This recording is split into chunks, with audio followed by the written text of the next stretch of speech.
What if I told you that you want to handle a difficult DoorDash or Uber Eats customer a very specific way?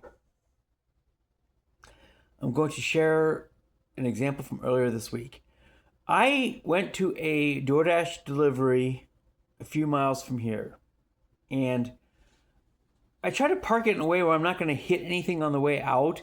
Unfortunately, in this case, I wound up parking on his kind of sidewalk porchish area and not really the driveway itself. He got furious. I mean, he got absolutely furious. And I will say this much. Some of the more working class income, lower class income homes, they tend to be the most self-entitled. So this guy just went off and went nuts on me.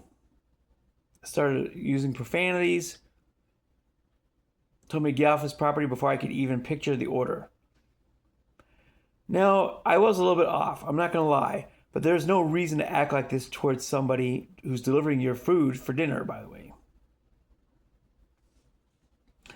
So here's how I handled it. And I think this method has saved me a couple of deactivations. I dropped the food and left. I said I hand ordered the customer, even though I actually didn't. I lifted out on the porch as he was screaming and cursing at me.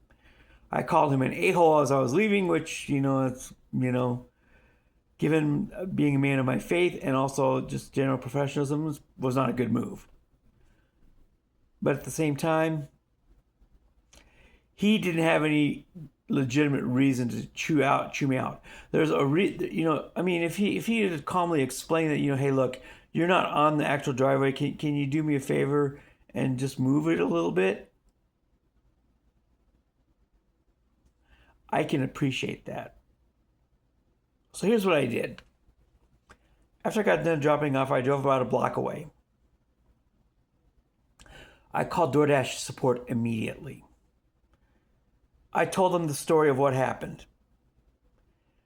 I explained to them why there's not going to be a drop-off picture on this one. I explained to them what happened. They said they're sorry. They said they were sorry, and they said that they would block any future requests from this customer at this address from being assigned to me. And I said, appreciate it. Thank you very much. Definitely did. But here's the difference maker. Given the timing that I did that, there's no question, there's really almost no doubt that I beat him to it. In fact, I'm going to bet that the way that this guy acted, all he probably did was probably report it in the app. But the thing of it is, when you get into a contested situation with a customer like this, you want to be the first one to tell your story. That is the trick. Your story is going to be a lot more credible if you beat them to it. I did this a lot of times as an Uber driver when I drove passengers. I never got deactivated there, and I dealt with a lot of really massive jerks, intoxicated people who insulted me and threatened me. I did this in downtown Minneapolis at Bar Close, which is one of the most dangerous areas in the nation to drive Uber or Lyft.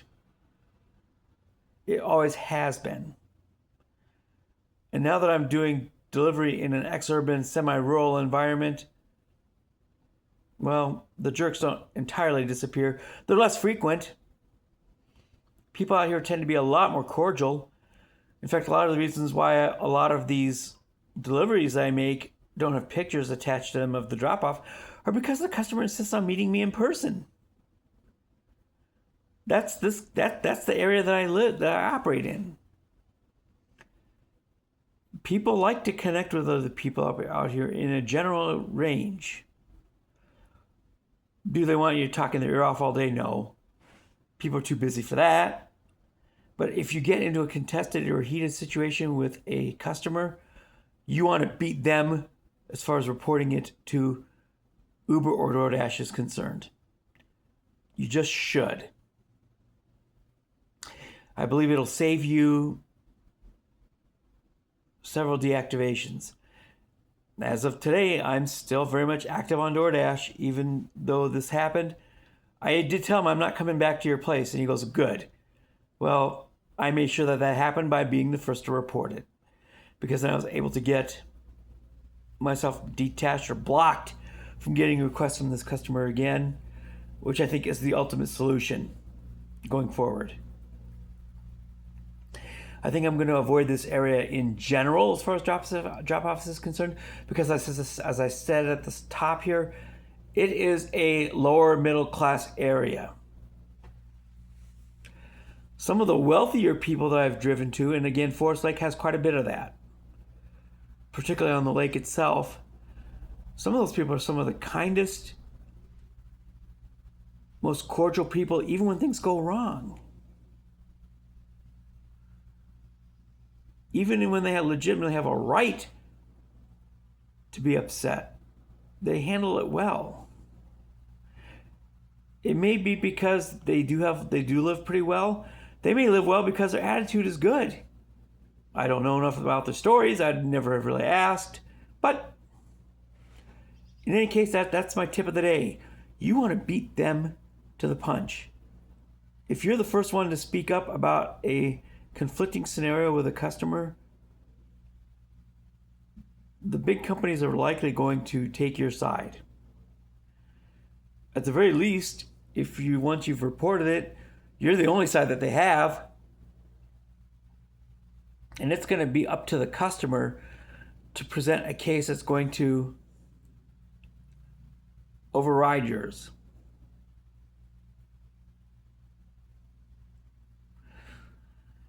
In he says, she says scenarios such as this one, you want to be first. So that is my suggestion for you. If you have a difficult customer, if you have verbal abuse, like in my case, or if you have conflict, which also happened in my case, you want to be first.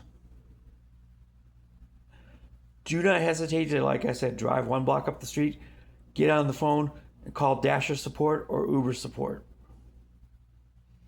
Talk to a live representative, by the way. That's my case. That's my suggestion there. Talk to a live representative. They'll put it in, and they'll get the action taken care of. In my case, decoupling me with a certain customer, which again, like I said, I knew right away that was going to be the best path going forward. So there it is. You want to be first. You get a conflict, you get an abusive customer, you want to tell your story first. It's going to save you deactivation or disciplinary action from the app. So that's it for this time. We'll see you next time, and peace out, homies.